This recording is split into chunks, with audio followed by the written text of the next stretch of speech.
Welcome students. जिला सम्मान परीक्षा 2024 कक्षा 11 का हिंदी साहित्य का पेपर मैं आपके लिए लेकर के आया हूं।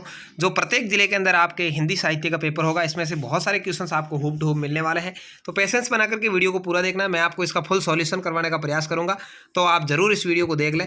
और अभी तक यदि आपने चैनल को सब्सक्राइब नहीं किया है तो जरूर कर लीजिएगा। साथ ही साथ वीडियो को लाइक और शेयर कर दीजिएगा। इसके अलावा आप इसकी यदि PDF प्राप्त करना चाहते हैं तो जो डिस्क्रिप्शन के अंदर टेलीग्राम का लिंक है, वहां जाकर के टेलीग्राम ग्रुप ज्वाइन कर सकते हैं, जहां पर आपको कक्षा 11 के हिंदी साहित्य के अलावा सभी पेपरों की PDFs है वो मिल जाएगी। तो चलिए, यहाँ पर आपका पेपर कब है ये भी आप कमेंट में जरूर बताना कि आपके हिंदी साहित्य का एग्जाम कब होने वाला है। निम्नलिखित गद्यांश को ध्यानपूर्वक पढ़कर पूछे गए प्रश्नों को उत्तर देने हैं।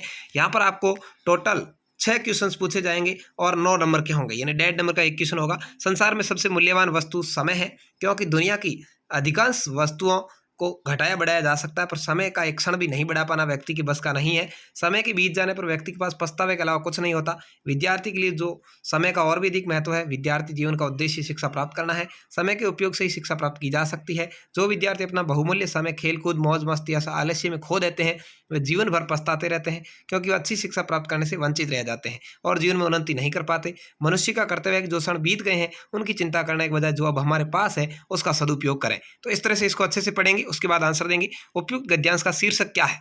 तो इसका है विद्यार्थी जीवन, जीवन की उन्नति, समय चक्र या समय का मूल्य और सदुपयोग। तो वह आपका राइट आंसर होगा कि समय का मूल्य और सदुपयोग इसका उचित शीर्षक है। इसमें विद्यार्थी के बारे में बताया गया है, लेकिन सबसे महत्वपूर्ण इसमें समय है। समय को सबसे मूल्यवान क्यों बताया गया है? इसको घटाया बढ़ाया नहीं जा सकता, ये बाजार में उपलब्ध नहीं है, धातुओं में अधिक मूल्यवान है, या उपयुक्त में से कोई नहीं। तो इसको घटाया बढ़ाया नहीं जा सकता, इसलिए इसको मूल्यवान बताया गया है। आपका राइट आंसर है, यानी समय एक बार बीत गया तो वापस नहीं आता है। अगला है, समय का सबसे अधिक महत्व किसके लिए बताया गया है? किसान के लिए, मजदूर के लिए, विद्यार्थी के लिए, नेता के लिए? सबसे ज़्यादा महत्वपूर्ण वो विद्यार्थी के लिए है, क्योंकि विद्यार्थी जीवन है वो निकल जाने के बाद में बहुत ही ज़्यादा पछतावा होता है। अगला है, विद्यार्थी जीवन का उद्देश्य क्या है? शिक्षा प्राप्त करना, मौज मस्ती करना, धन कमाना या जीवन में सुख भोग करना? तो उसका मुख्य उद्देश्य शिक्षा प्राप्त करना है। यहाँ पर आपका राइट आंसर हो जाएगा। अगला है, कौन से विद्यार्थी जीवन में नहीं पछताते हैं? मौज मस्ती करने वाले, ये तो पछताते ही भाई। आलसी, ये भी पछताते हैं। खेलकूद वाले, ये भी पछताते हैं। शिक्षा प्राप्त करने वाले, मुख्य रूप से विद्यार्थी का उद्देश्य शिक्षा प्राप्त करना है। हाँ, आप खेल में अच्छे हैं तो साथ में खेल भी जरूरी है, लेकिन सबसे महत्वपूर्ण है शिक्षा। बी आपका राइट आंसर होगा। मनुष्य को कौन से समय की चिंता करनी चाहिए? वर्तमान समय की, जो समय पास है, जो बीत गया, उपयुक्त में से कोई नहीं।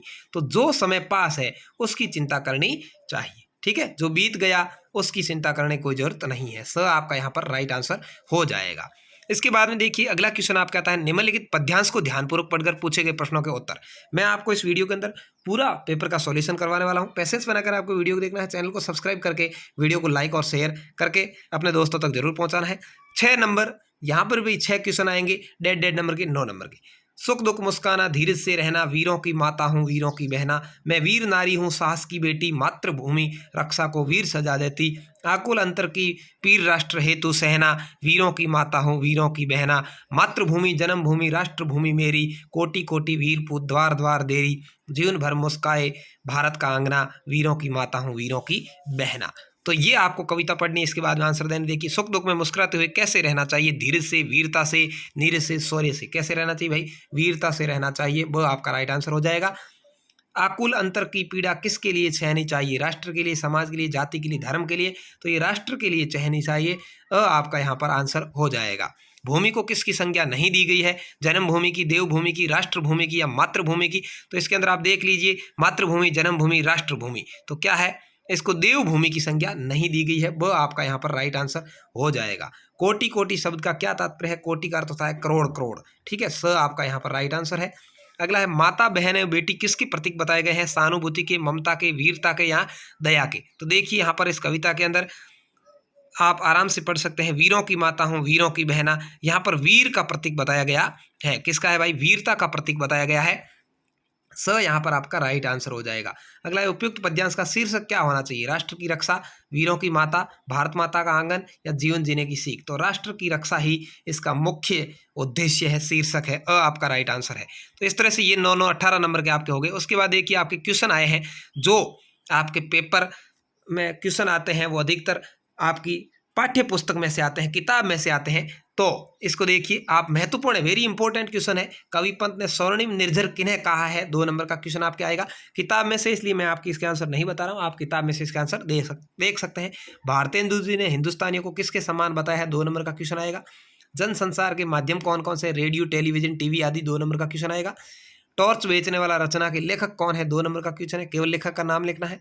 डायरी लेखन विधा में किसके बारे में लिखा गया है, 2 नंबर का क्वेश्चन है। मौखिक संचार क्या होता है, 2 नंबर का क्वेश्चन है। कौन रहा है जाई कथन में कबीर का क्या आशय है, 3 नंबर का क्वेश्चन यहाँ से शुरू हो गया है। कवि ने देव ने साहिब, मुसाहिब और सभा को कैसा बताया है, 3 नंबर का क्वेश्चन है। स्ववृत्त बायोडेटा लेखन क्या है, 3 नंबर का क्वेश्चन है। हामिद ने अपने चिमटे की कौन कौन सी विशेषता बताई है, 3 नंबर का क्वेश्चन है। उसकी माँ, ये हामिद की कहानी है जो मेले वाली, उसमें से उसकी माँ ने कहानी क्या प्रेरणा देती है, 3 नंबर का क्वेश्चन आएगा। गूंगे कहानी पढ़कर आपके मन में कौन से भाव उत्पन्न होते हैं और क्यों उत्पन्न होते हैं, 3 नंबर का क्वेश्चन है। गोपनीय प्रतिवेदन किसे कहते हैं, संक्षेप में लिखना है, 3 नंबर का क्वेश्चन आएगा। नींद उचट जाती है कविता में कवि की क्या पीड़ा है, वो गहरी निद्रा में क्यों खोना चाहता है, 3 नंबर का क्वेश्चन है। कवि ने कस्तूरी मृग के अपने पर ही चिढ़ने का क्या कारण बताया, 3 नंबर का क्वेश्चन है। प्रतिभा छुपाए नहीं छुपती कथन के आधार पर महबूब फिदा हुसैन के व्यक्तित्व पर प्रकाश डालना, 3 नंबर का क्वेश्चन है। निम्नलिखित गद्यांश की सप्रसंग व्याख्या करनी है। देखिए इसमें सबसे पहले प्रसंग के अंदर कौन से पार्ट में से लिया गया, इसके लेखक का नाम क्या है और फिर इसका अर्थ लिखना है, 5 नंबर का व्याख्या का मतलब अर्थ। लाल लाल पक्की ईंटों को देखकर सुखिया और मानव की खुशी की इंतहा नहीं थी, खासकर मानव तो ईंटों को उलट पुलट कर देख रही थी। खुद के हाथ की पत्थी ईंटों का ही रंग बदल गया था। उस दिन ईंटों को देखते देखते ही मानव के मन में बिजली की तरह एक ख्याल कौदा था। इस ख्याल के आते उसके भीतर जैसे एक साथ कई कई भट्टे जल रहे थे। तो इसका आपको अर्थ लिखना है और 1 नंबर का आपके हो जाएगा प्रसंग, 4 नंबर का हो जाएगा व्याख्या। अगला है निम्नलिखित काव्यांश की सप्रसंग व्याख्या करनी है। कौन से पार्ट में से लिया गया, इसके लेखक कौन है। मेरे घर में 5 जोड़ी आंखें हैं, माँ की आंखें पड़ाव से पहले ही तीर तिरासा की बस के 2 पंचर पहिए हैं। पिता की आंखें लोयास की ठंडी सलाखें हैं। बेटी की आंखें मंदिर में दीवट पर जलते घी के 2 दिए हैं। इस तरह से इसका आपको प्रसंग और व्याख्या करनी है, 5 नंबर आपको मिल जाएंगे। आगे और भी बड़े बड़े क्वेश्चन आए हैं। देखिए 5 नंबर का सुमित्रानंद पथ अथवा महादेव वर्मा, दोनों में से किसी एक का लिखना है। 5 नंबर का परिचय। अंडे की सिल्के कहानी का मूल भाव क्या है, 5 नंबर का। आवरा मसीहा पाठ के आधार बताइए क्या अभाव अधूरापन मनुष्य के लिए प्रेरणादायी हो सकता है, 5 नंबर का क्वेश्चन। अपनी ग्राम पंचायत की सचिव की ओर से अपने जिला कलेक्टर को गांव में फैली मौसमी बीमारियां, मलेरिया, डेंगू, चिकनगुनिया को उपचार हेतु चिकित्सकों की टीम भेजने तो कार्यालय पत्र लिखना है, 7 नंबर का। ये पत्र लिखना आप जरूर सीख लें, वेरी वेरी इंपॉर्टेंट क्वेश्चन है, यहाँ पर आपके एग्जाम में हर बार पूछा जाता है। अगला है निम्न में से किसी एक विषय पर आपको निबंध लिखना है। 300 शब्द का मतलब है कम से कम 2 से 3 पेज आपको भरने हैं। 8 नंबर का क्वेश्चन है। प्लास्टिक से बढ़ती समस्याएं, भारतीय किसान, नदी जल स्वच्छता अभियान या आधुनिक सूचना प्रौद्योगिकी, किसी भी पर आप निबंध लिख सकते हैं। तो ये आपका हिंदी का पेपर आने वाला है, हिंदी साहित्य का, जो हिंदी आपके लिटरेचर आपने ले रखी है, बहुत ही वेरी इंपॉर्टेंट है।